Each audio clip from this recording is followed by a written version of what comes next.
மஹிந்த ஏன் விசாரணைக்கு அழைக்கப்பட்டார்? பிரபு எம்பி வெளியிட்ட தகவல்கள்.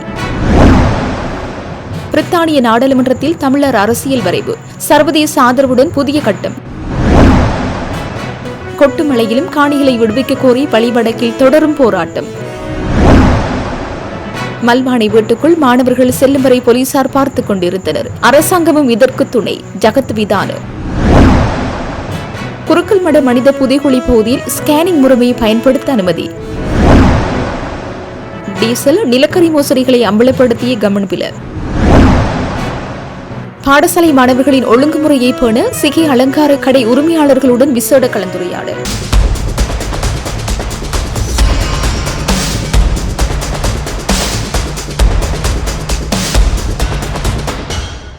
ஏர்பஸ் மோசடியின் பின்னால் உள்ளவர்கள் தொடர்பில் நடத்தப்பட்ட விசாரணைகளின் ஊடாக ராஜபக்சகளின் பெயர்கள் வெளிவந்துள்ளன. அதன் அடிப்படையிலேயே முன்னாள் ஜனாதிபதி மஹிந்த ராஜபக்ச விசாரணைக்கு அழைக்கப்பட்டார் என தேசிய மக்கள் சக்தியின் மட்டக்களப்பு மாவட்ட நாடாளுமன்ற உறுப்பினர் கந்தசாமி பிரபு தெரிவித்துள்ளார். இந்த நாட்டில் ஊழல் மோசடிகளில் ஈடுபட்டவரும் தப்பிக்க முடியாது என்ற அனைத்து துறைகளும் சுயாதீனமாக செயல்படுவதற்கான நடவடிக்கைகள் முன்னெடுக்கப்பட்டுள்ளதுடன் விசாரணைகள் அனைத்து சுயாதீனமாக முறையில் முன்னெடுக்கப்பட்டு வருவதாகவும் அவர் குறிப்பிட்டுள்ளார். மண்முனை தென்மேற்கு பட்டி பிரதேச செயலகத்தின் பிரதேச செயலாளர் எஸ் சுதாகரனின் ஒழுங்கமைப்பில் அபிவிருத்தி குழு கூட்டம் ஒன்று நேற்று பிரதேச தலைவரும் நாடாளுமன்ற உறுப்பினருமான கந்தசாமி பிரபு தலைமையில் நடைபெற்றுள்ளது. இதன்போது இந்த ஆண்டு முன்னெடுக்கப்பட்டுள்ள அபிவிருத்தி திட்டங்கள் குறித்து ஆராயப்பட்டுள்ளதுடன் அவற்றின் முன்னேற்றங்கள் குறித்தும் விரைவுபடுத்தல் தொடர்பாக முன்னெடுக்க வேண்டிய நடவடிக்கைகள் குறித்தும் ஆராயப்பட்டுள்ளது. அத்துடன் சட்டவிரோத செயற்பாடுகளை தடுப்பதற்காக முன்னெடுக்கப்பட வேண்டிய வேலை திட்டங்கள் குறித்து விரிவாக கலந்துரையாடப்பட்டுள்ளது. சட்டவிரோதமான மதுபான உற்பத்தி மற்றும் சட்டவிரோதமான மண்கடத்தல் ஆகிய செயற்பாடுகளை தடுப்பது குறித்து இதன்போது ஆராயப்பட்டது. இது தொடர்பில் கொக்கட்டிச்சோலை போலீசாரின் செயற்பாடுகள் குறித்து பல்வேறு விமர்சனங்கள் முன்வைக்கப்பட்டுள்ளன.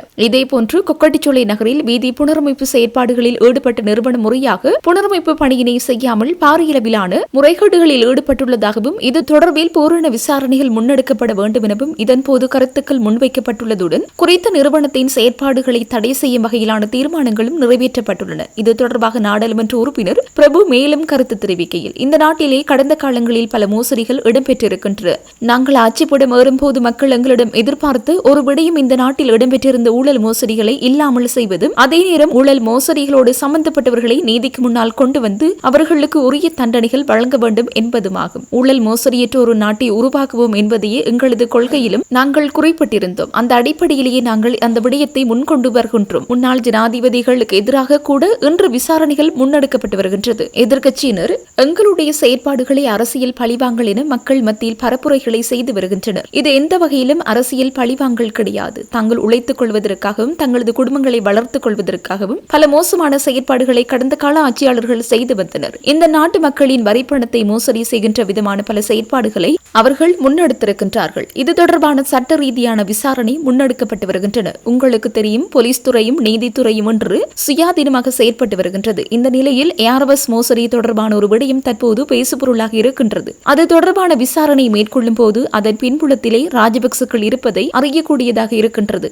ஆகவே தான் மஹிந்த ராஜபக்சவை விசாரணைக்கு அழைத்திருந்தார்கள். ஆனால் அவர் தனக்கு ஆதரவாளர்களாக சிலரை அழைத்து வந்து தங்களை புகழுரைக்கும் செயற்பாடுகளையும் செய்து கொண்டிருந்தனர். இங்கே எதிர்க்கட்சிகளில் இருப்பவர்களில் கூடுதலான தரப்பினர் எல்லா விதமான குற்றச்செயல்களிலும் மோசடிகளிலும் சம்பந்தப்பட்டவர்களாக இருக்கின்றார்கள். ஆகவே சட்டம் அனைவருக்கும் சமம் என்ற அடிப்படையிலேயே நாங்கள் செயற்படுகின்றோம். இது பெரியவராக இருந்தாலும் சரி, சிறியவராக இருந்தாலும் சரி, அனைவருக்கும் சட்டம் சமனாகவே செயற்படுகின்றது என சுட்டிக்காட்டியுள்ளார். இக்கலந்துரையாடலில் மட்டக்களப்பு மாவட்ட நாடாளுமன்ற உறுப்பினர் ஸ்ரீநாத், மண்முனை தென்மேற்கு பிரதேச சபையின் தவிசாளர் கிரேஷ்குமார் உட்பட திணைக்கள தலைவர்கள் மற்றும் பிரதேச பொது அமைப்புகளின் பிரதிநிதிகள் உட்பட பலரும் கலந்து கொண்டனர்.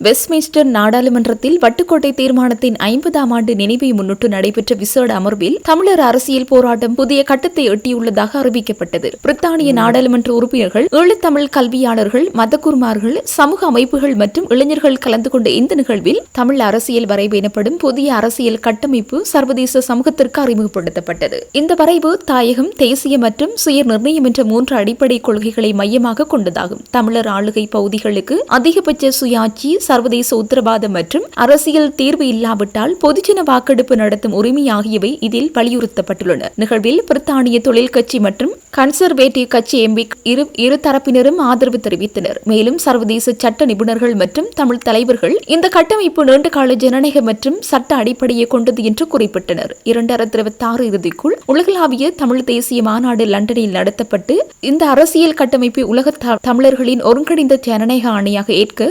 திட்டமிடப்பட்டுள்ளதாகவும் அறிவிக்கப்பட்டது. இதுகுறித்து வெளியிடப்பட்ட அறிக்கையில் கட்சி பேதமற்ற நாடாளுமன்ற ஆதரவு, சர்வதேச சட்ட அதிகாரம் மற்றும் அனைத்து மக்களின் கருத்தொற்றுமை ஆகியவை தமிழர் அரசியல் போராட்டத்தில் ஒரு தீர்க்கமான தருணத்தை குறிக்கின்றன. லண்டன் 14 மே 2026 நேற்று வெஸ்ட்மின்ஸ்டர் நாடாளுமன்றத்தில் நடைபெற்ற வரலாற்று சிறப்புமிக்க ஒரு அமர்வில் ஒத்த பிரித்தானிய நாடாளுமன்ற உறுப்பினர்கள், புகழ்பெற்ற ஈழத்தமிழ் கல்வியாளர்கள், தாயகத்திலிருந்து வருகை தந்த மதகுரு மற்றும் தமிழ் சமூக அமைப்புகளும் இளைஞர்களும் ஈழத்தமிழரின் அரசியல் போராட்டம் ஒரு புதிய மற்றும் தீர்க்கமான கட்டத்தில் நுழைந்திருக்கிறது என்பதை உலகுக்கு அறிவிப்பதற்காக ஒன்று கூடினர். வட்டுக்கோட்டை தீர்மானத்தின் 50ஆம் ஆண்டு நிறைவை முன்னிட்டு நடைபெற்ற இந்த நிகழ்வு வெறுமனே ஒரு நினைவு விழாவாக மட்டும் அமையவில்லை. அது ஒரு உறுதிப்பாடான பிரகடனம். தமிழ் அரசியல் வரைவு, தமிழ் தேசிய கேள்விக்கு நீதியான மற்றும் நிலையான தீர்வை வழங்கும் ஒரு ஒருமித்த கருத்தின் அடிப்படையில் உருவாக்கப்பட்ட சட்ட ரீதியாக வலுவான திட்டம் பிரித்தானிய அரசியல் அமைப்புக்கும் பரந்த சர்வதேச சமூகத்திற்கும் சமர்ப்பிக்கப்பட்டது. அரங்கிலிருந்து வந்த செய்தி தெளிவானது. இந்த முன்னெடுப்புக்கு வெற்றி பெறுவதற்கான மக்கள் பலமும் அரசியல் ஆதரவும் சட்ட அடிப்படையும் வேகமும் இருக்கின்றன. தமிழ் அரசியல் முன்னெடுப்புகள் புதிவை அல்ல, ஆனால் இந்த முன்னெடுப்பு புதியது. முதல் முறையாக ஒரு ஒற்றை கட்டமைப்பு அடிமட்டத்திலிருந்து மேல் நோக்கி உருவாக்கப்பட்டுள்ளது. எமது தாயகத்தில் 24 சமூக கூட்டங்கள், 2 பெரிய சிவில் சமூக மன்றங்கள், தாயகத்தில் உள்ள தமிழ் அரசியல் தலைவர்களுடன் விரிவான ஆலோசனைகள் மற்றும் அமெரிக்க, மூத்த ஆஸ்திரேலிய வரை 30க்கு மேற்பட்ட புலம்பெயர் சமூக கூட்டங்கள் என்று வரலாற்று ரீதியாக தமிழர் அரசியல் நிலைப்பாடுகளை பிளவுபடுத்திய ஒவ்வொரு வேறுபாடுகளையும் தாண்டி இது பரிசோதிக்கப்பட்டு விவாதிக்கப்பட்டு செம்மைப்படுத்தப்பட்டுள்ளது. இதன் விளைவாக உருவாகியுள்ள இந்த வரைவு தமிழ் தேசத்திற்கு சொந்தமானது.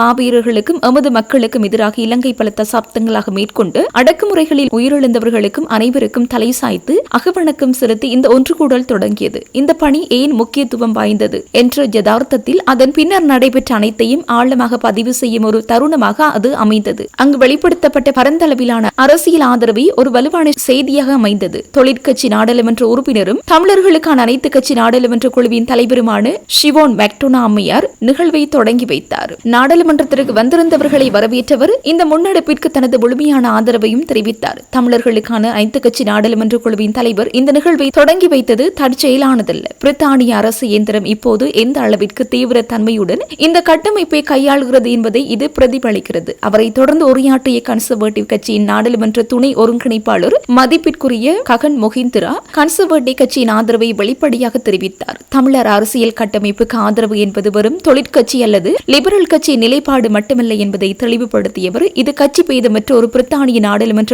நிலைப்பாடாகும் என்று கூறினார். தமிழர்களுக்கான அனைத்து கட்சி நாடாளுமன்ற குழுவின் துணைத் தலைவரும் தமிழர்களுக்கான நீதிக்காக நாடாளுமன்றத்தில் தொடர்ந்து குரல் கொடுத்து வருபவர்களில் ஒருவருமான மதிப்பிற்குரிய பாப் பிளாக்மேன் இந்த கட்டமைப்பு நடைமுறைக்கு சாத்தியமானதும் கொள்கை பிடிப்புள்ளது என்றும் விவரித்தார். அவர் தனது முழுமையான ஆதரவை வழங்கியதோடு பொறுப்பு குரலுக்கான தனது நீண்டகால கோரிக்கைகளையும் மீண்டும் வலியுறுத்தினார். நாடாளுமன்றத்திலிருந்து பலமுறை எழுப்பிய அந்த கோரிக்கைகளை தான் ஒருபோதும் தளர்த்தி கொண்டதில்லை என்றும் கூறினார். லண்டன் சிட்டி பல்கலைக்கழகத்தில் ஒப்பீட்டு அரசியல் துறையின் இணை பேராசிரியரும் பேர்ல் அமைப்பின் நிர்வாக இயக்குநருமான கலாநிதி மதுரா ராசரத்னம் தமிழர் சுயநிர்ணய உரிமையின் அரசியல் வரலாற்றை ஆழமாக ஆராய்ந்து உரையாற்றினார். இது ஒரு புதிய அல்லது சந்தர்ப்பவாத கோரிக்கை அல்ல, மாறாக பல தசாப்த கால ஜனநாயக வெளிப்பாட்டிலும் சட்ட கோட்பாட்டிலும் வேரூன்றிய ஒன்று என்பதை அவர் நிரூபித்தார். திருகோணமலை கத்தோலிக்க மறை மாவட்டத்தின் ஆயரான பேரூர் தந்தை கிறிஸ்டியன் நோயல் இமானுவேல் அவர்கள் இந்த ஒன்றுகூடலில் உரையாற்றுவதற்காகவே தாயகத்திலிருந்து வருகை தந்தார். அவரது பிரசனமே ஒரு பெரும் கணதியை கொண்டிருந்தது. அவரது வார்த்தைகள் அதைவிட அதிக ஆழத்தை கொண்டிருந்தன. வடக்கு மற்றும் கிழக்கில் வாழும் தமிழர்களின் வாழ்வாதார யதார்த்தம்,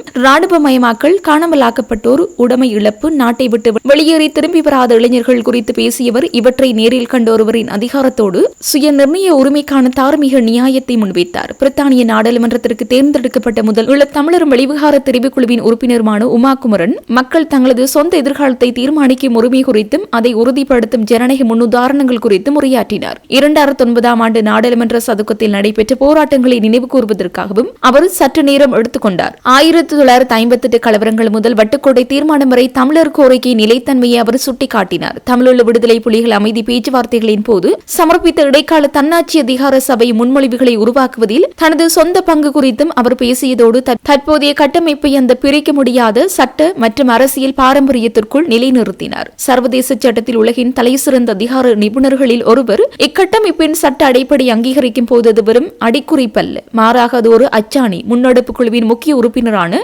கஜன் ராஜ் இதுவரையில் செய்யப்பட்ட பணிகள், கட்டமைப்பின் தன்மை மற்றும் எதிர்கால பாதை பற்றிய தெளிவான கண்ணோட்டத்தை தந்தார். பல மாதங்களாக கடும் சிரமத்திற்கு மத்தியில் உருவாக்கப்பட்ட கருத்தொற்றுமையை தமிழ் சமூகமும் சர்வதேச சமூகமும் இந்த முன்னெடுப்பை பொறுப்பு கோரக்கூடிய ஒரு பகிரங்கமான வழி வரைபடம் என அவர் தெரிவித்தார். கட்டமைப்பு தமிழ் அரசியல் வரைவு 3 அடிப்படை கொள்கைகளை தாங்கியுள்ளது. தாயகம், தேசியம், சுயநிர்ணயம். தமிழர் ஆளுகைக்கு உட்பட்ட பகுதிகளுக்கு நிலம், பாதுகாப்பு மற்றும் பொருளாதார வளர்ச்சியில் உண்மையான அதிகாரத்துடன் அதிகபட்ச சுயாட்சி அது கோருகிறது. அமலாக்கப்படாத ஒப்பந்தங்கள் மதிப்பற்றவை என்று வரலாறு நிரூபிப்பதால் இறுக்கமான சர்வதேச உத்தரவாதங்களையும் அது கோருகிறது. மேலும் அது ஒரு ஜனநாயக பாதுகாப்பு கவசத்தையும் கொண்டுள்ளது. 5 ஆண்டுகளுக்குள் அர்த்தமுள்ள அரசியல் தீர்வு எட்டப்படாவிட்டால் தனி நாடொன்றுக்கான பொதுஜன வாக்கெடுப்பை நடத்தும் ஒருபோதும் இழக்க முடியாத தமது உரிமையை தமிழ் மக்கள் பயன்படுத்துவார்கள். இது ஒரு உச்சபட்ச ஆரம்ப நிலைப்பாடல்ல. இது கட்டமைக்கப்பட்ட காலவரையுடன் கூடிய மற்றும் சர்வதேச ரீதியில் வேரூன்றிய ஒரு பகிரப்பட்ட எதிர்காலத்திற்கான இறுதியான தீவிர முன்மொழிவாகும். இது இலங்கைக்கு ஒரு தெளிவான வாய்ப்பை வழங்குகிறது. அடுத்து என்ன நடக்கும் என்பது இலங்கையின் தெரிவிலேயே உள்ளது. இந்த நிகழ்வுக்கு தமிழர்களுக்கான அனைத்து கட்சி நாடாளுமன்ற குழு ஆதரவளித்தது. பல தசாப்தங்களாக இந்த போராட்டத்தை தாங்கி நிற்கும் சிவில் சமூக கட்டமைப்பாக விளங்கும் ஐக்கிய ராச்சியம் முழுவதிலுமிருந்து வந்திருந்த தமிழர் அரசியல் பரப்புரை அமைப்புகளின் பிரதிநிதிகள் பார்வையாளர்களாக கலந்து கொண்டனர். வள்ளிப்படக்கு பகுதிகளில் உயர் பாதுகாப்பு வலயமாக உள்ள தமது காணிகளை விடுவிக்க கோரி கொட்டுமலையிலும் காணி உரிமையாளர்கள் ராணுவ முகாமுக்கு முன்பாக இன்றைய தினம் 4வது போராட்டத்தினை முன்னெடுத்தனர். வள்ளிப்படக்கில் 256, 248, 251 மற்றும் 255 ஆகிய கிராம சேவையாளர் பிரிவைச் சேர்ந்த மக்கள் கடந்த 1990ஆம் ஆண்டு ஜூன் மாத காலப்பகுதியில் அவர்களது சொந்த இடங்களில் இருந்து வெளியேற்றப்பட்ட பின்னர் அப்பகுதி உயர் பாதுகாப்பு வலயமாக காணப்படுகிறது. யுத்தம் முடிவடைந்து 17 வருடங்கள் கடந்த நிலையிலும் அப்பகுதிகளில் இருந்து பாதுகாப்பு தரப்பினர் வெளியேறாத நிலையில் அவை உயர் பாதுகாப்பு வலயமாகவே காணப்படுகிறது. இந்த நிலையில் தமது 651 ஏக்கர் காணிகளை விடுவிக்குமாறு பல வருடங்களாக காணி உரிமையாளர்கள் போராடி வரும் நிலையில் காணிகள் விடுவிக்கப்படவில்லை. இந்த நிலையில் காணிகளை விடுவிக்குமாறு கடந்த வெள்ளிக்கிழமை முதல் பிரதி வெள்ளிக்கிழமைகளில் போராட்டங்களை முன்னெடுப்பதாக காணி உரிமையாளர்கள் முடிவெடுத்திருந்ததன்படி இன்றைய தினம் போராட்டத்தை முன்னெடுத்தனர்.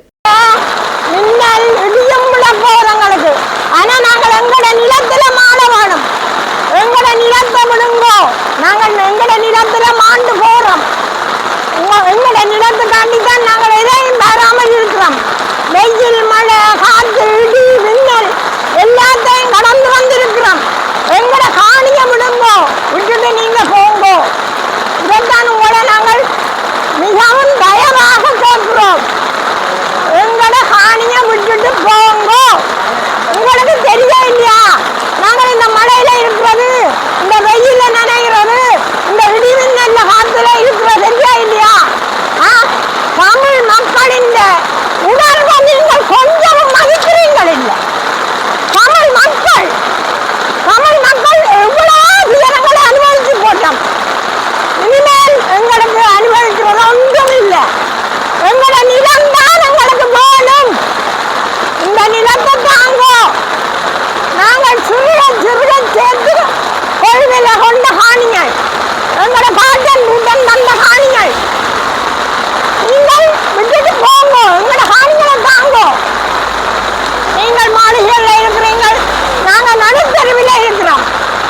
மழையில, மின்னல்ல, காற்றுல, புயல்ல நடுத்தருவில் இருக்கிறோம்.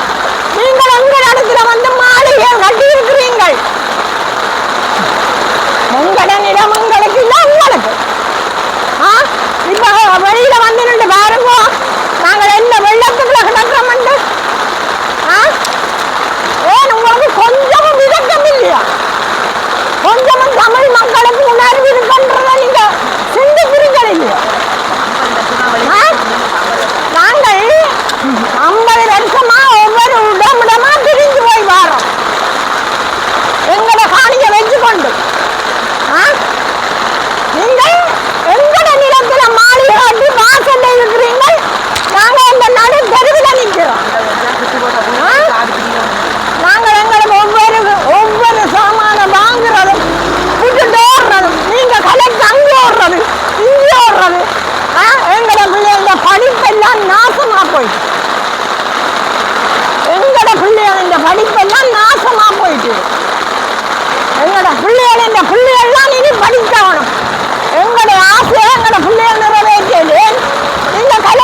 மல்வானையில் இருக்கும் வீட்டுக்குள் மாணவர்கள் செல்லும் வரை போலீசாரை பார்த்துக் கொண்டிருந்தார்கள். அரசாங்கத்தின் அனுசரணையுடைய இது இடம்பெற்றுள்ளது என்பதை உறுதியாக தெரிவிக்கின்றோம் என ஐக்கிய மக்கள் சக்தியின் பாராளுமன்ற உறுப்பினர் ஜகத் விதான தெரிவித்தார். மல்வானை வீட்டை மாணவர்கள் கைப்பற்றியிருப்பது தொடர்பில் இன்று ஊடகங்களுக்கு கருத்து தெரிவிக்கையிலேயே இவ்வாறு குறிப்பிட்டார். அவர் அங்கு தொடர்ந்தும் குறிப்பிடுகையில் வசீல் ராஜபக்சவின் வீடு என தெரிவிக்கப்படும் மல்வானை வீடு அரசு சொத்து என நீதிமன்றம் உத்தரவிட்டுள்ள நிலையில் மாணவர்கள் சிலர் பலவந்தமாக சென்று அதனை கைப்பற்றும் வரை போலீசார் பார்த்துக் கொண்டிருந்தார்கள். குறித்த மாணவர்கள் அனைத்து பல்கலைக்கழக மாணவர் அமைப்பு என்ற பெயரில் வந்தாலும் அது அரசாங்கத்தின் அனுசரணையுடைய இடம்பெற்றுள்ளது என்பதை உறுதியாக தெரிவிக்க முடியும். அதே நேரம் இந்த நடவடிக்கை பிள்ளையான முன்மாதிரியாகும். குறித்த வீடு பசில் ராஜபக்சவுக்கு உரியது அல்ல என நீதிமன்றத்தில் உறுதிப்படுத்தப்பட்ட பின்னர் வீடு உள்ளிட்ட அந்த வளாகத்தை அரசு சொத்தாக நீதிமன்றம் உத்தரவிட்டுள்ளது. அதன் பிரகாரம் குறித்த வீடு இந்த நாட்டு மக்களின் சொத்தாகும். அதனை பாதுகாப்பது அரசாங்கத்தின் கடமையாகும். ஆனால் இந்த வீட்டை கைப்பற்றுவதற்கு மாணவர்கள் சிலர் செயற்பட்ட விதத்தை அனுமதிக்க முடியாது. இது பயங்கரவாத செயலாகும். இவ்வாறான நடவடிக்கைகளை இல்லாமல் செய்வதற்கு மக்கள் இந்த அரசாங்கத்தை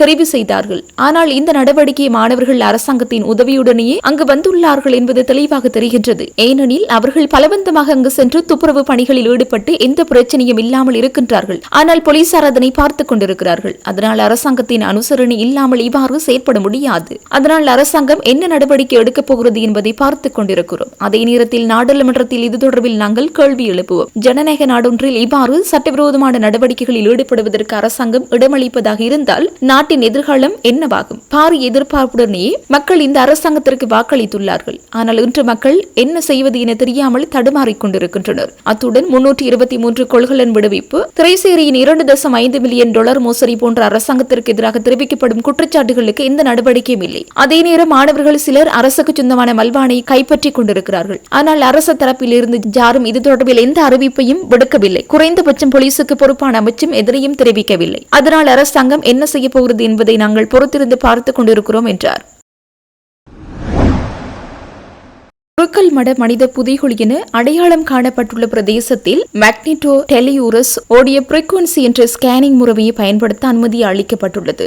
1990ஆம் ஆண்டில் புனித ஹஜ் யாத்திரை முடித்த பின்னர் கல்முனை வழியாக காத்தான்குடிக்கு பயணம் செய்த முஸ்லிம்கள் ஆயுததாரிகளால் இடைமறிக்கப்பட்டு குருக்கல் மடத்தில் கொலை செய்யப்பட்ட சம்பவத்துடன் தொடர்புடைய வழக்கு விசாரணை நேற்று களுவாஞ்சிக்குடி நீதவான் நீதிமன்றத்தில் திறந்த மன்றிலேயே அழைக்கப்பட்டிருந்தது. அந்த வழக்கில் தொடர்புடையவர்கள் அதன்போது சமூகம் அளித்திருந்தனர். அதன்போது குறித்த பிரதேசத்திற்கு களவிச்சையை மேற்கொள்வது என தீர்மானிக்கப்பட்டு வியாழக்கிழமை பிற்பகல் அப்போதைக்கு பல்வேறு தரப்பினரும் விஜயம் செய்திருந்தனர். இந்த நிலையில் சடுதியாக மழை குறுக்கிட்டதன் நிமித்தம் கள ஆய்வினை முன்கொண்டு செல்வதில் சில தடங்கல்கள் ஏற்பட்டன. இதனால் மீண்டும் குறித்த வழக்கு இன்று திறந்த மன்றிலேயே அழைக்கப்பட்டது. இதன்போது மனித புதைகுழி பகுதியில் என்ற ஸ்கேனிங் முறையை பயன்படுத்த மற்ற அனுமதி வழங்கி கட்டளையாக்கியிருக்கிறது. இந்த அடிப்படையிலேயே பேராசிரியர் ராஜ் சோமதேவ தலைமையிலான குழுவினர் மேக்னெட்டோ டெலியூரஸ் ஆடியோ பிரீக்வன்சி என்ற ஸ்கேனிங் பொறிமுறைகளை வெள்ளிக்கிழமை ஆரம்பிக்கின்றனர். குறித்த வழக்கானது மீண்டும் மேலதிக நடவடிக்கைகளுக்காக எதிர்வரும் திங்கட்கிழமை நீதிமன்றத்தில் எடுத்துக் கொள்ளப்படவிருக்கிறது என குறித்த வழக்கின் பிரத்யேட்சக முறைப்பாட்டாளர் ரபூப் அப்துல் மஜீத் சார்பாக ஆஜரான சட்டத்திரணி முபாரக் மு அஸ்லம் தெரிவித்தார். அரசின் ஊழல் மற்றும் நிர்வாக சீர்கேடுகளின் சுமை அப்பாவி மக்கள் மீது சுமத்தக்கூடாது என பிவித்ரிஹல உரிமைய கட்சியின் தலைவரும் முன்னாள் அமைச்சருமான சட்டத்தரணி உதய கமன்பில தெரிவித்துள்ளார். பத்திரமுல்லையில் இன்று நடைபெற்ற கூட்டு எதிர்க்கட்சிகளின் விசேட சந்திப்பிலேயே அவர் மேற்கண்டவாறு தெரிவித்தார். எரிபொருள் இறக்குமதியால் ரூபாயின் மதிப்பு விழுந்துள்ளது என்று ஜனாதிபதி கூறுவது ஒரு பச்சை பொய் என்றும் கமன்பில சாடினார். தரம் குறைந்த நிலக்கரி இறக்குமதி செய்ததால் நுரைச்சோலை மின் உற்பத்தி நிலையம் முடங்கியது. அந்த பற்றாக்குறை ஈடுகட்டவே அதிக விலைக்கு டீசல் வாங்கப்பட்டது என்று அவர் குறிப்பிட்டார். உலகிலே எரிபொருளுக்கு அதிக விலை கொடுத்த நாடு இலங்கைதான் என HSBC வங்கி தரவுகள் கூறுவதை சுட்டிக்காட்டியவர் விநியோகஸ்தர்களுக்கு அதிக லாபம் வழங்கியது ஏன் என்று வினவினார். அதிகாரிகளின் ஊழலால் ஏற்பட்ட இழப்பை மக்கள் மீது சுமத்தாமல் அந்த பணத்தை அரசு தனது பிளவத்தை கணக்கிலிருந்து ஈடு செய்ய வேண்டும் என்றும் அவர் சவால் விடுத்தார். தற்போது நிலவும் கடுமழை மற்றும் வெள்ள அபாயத்தை கருத்தில் கொண்டு பிள்ளைகளின் பாதுகாப்புக்காக பாடசாலைகளுக்கு உடனடியாக விசேட விடுமுறை வழங்கப்பட வேண்டும் என்றும் அவர் அரசை வலியுறுத்தினார். ஜனாதிபதி அனுரகுமார திசாநாயக்க மற்றும் டெல்வின் சில்வா ஆகியோர் நீதிமன்ற தீர்ப்புகள் குறித்து முன்கூட்டியே கருத்து தெரிவிப்பது சட்டத்தின் ஆட்சியை சீர்குலைக்கின்றது என்றும் கமன்பில குற்றம் சாட்டினார். நீதிமன்றத்தின் மீதான இந்த அரசியல் அச்சுறுத்தல் குறித்து அனைத்து வெளிநாட்டு தூதரகங்களும் சர்வதேச அமைப்புகளுக்கும் ஆதாரங்களுடன் விளக்கம் அளிக்க உள்ளோம் என்றும் உதய கமன்பில இந்த ஊடக சந்திப்பில் தெரிவித்தார். முல்லைத்தீவு புதுக்குடியிருப்பு பிரதேச செயலகத்திற்குட்பட்ட சிகை அலங்கார கடை உரிமையாளர்களுக்குமான கலந்துரையாடல் ஒன்று இன்றைய தினம் புதுக்குடியிருப்பு பிரதேச சபை மண்டபத்தில் இடம்பெற்றிருந்தது. இறுதி யுத்தத்தின் போது உயிரிழந்த உறவுகளை நினைவுகூர்ந்து 2 நிமிட அஞ்சலி செலுத்தப்பட்ட கலந்துரையாடல் ஆரம்பமானது. குறித்த கலந்துரையாடலில் பாடசாலை மாணவர்களுக்கு முடிவெட்டுவது தொடர்பாகவும் சமூகத்தில் பாடசாலை மாணவர்கள் எதிர்நோக்கும் பிரச்சினை தொடர்பாகவும் அழகு சங்க உரிமையாளர்கள் எதிர்கொள்ளும் பிரச்சினைகள் மற்றும் அதற்கான தீர்வுகள் கலந்துரையாடல் மூலம் எட்டப்பட்டிருந்தது. அழகு உரிமையாளர்கள் பாடசாலைக்கேற்ப மாணவர்களுக்கு தலைமுடி வெட்டுவது தொடர்பாக ஏற்றுக்கொள்வதாக உடன்பட்டிருந்ததுடன் பாடசாலைகளில் மாணவர்கள் மற்றும் பெற்றோர்களுக்கான விழிப்புணர்வு கலந்துரையாடல் ஒன்று மேற்கொள்வதாக அதிபர்களால் இதன்போது கூறப்பட்டிருந்தது. புதுக்குடியிருப்பு பிரதேச சபையின் தவிசாளர் வேலாயுதம் கரிகாலன் தலைமையில் இடம்பெற்ற கலந்துரையாடலில் புதுக்குடியிருப்பு கோட்டக்கல்வி பணிப்பாளர் விஸ்வலிங்கம் விஷ்ணுகரன், முல்லைத்தீவு மாவட்ட அழகக கூட்டுறவு சங்கத்தின் தலைவர் ரொபின்சன், புதுக்குடியிருப்பு பிரதேச அழகக சங்கத்தின் தலைவர் யோகதாஸ், அழகக சங்க உறுப்பினர்கள், பாடசாலை அதிபர்கள், ஆசிரியர்கள், புதுக்குடியிருப்பு பிரதேச அலங்கார கடை உரிமையாளர்கள், புதுக்குடியிருப்பு பிரதேச சபையின் உத்தியோகர்கள் என பலரும் கலந்து கொண்டனர்.